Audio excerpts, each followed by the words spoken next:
How many do we have there? 1, 2, 3, 4, 5, there's 6 or 7.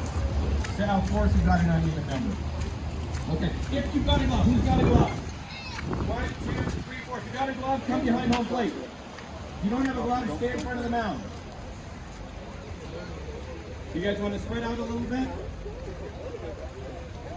How many baseballs do you have? Yeah, I would like to mention that Lily is our only girl playing baseball this year in our majors division.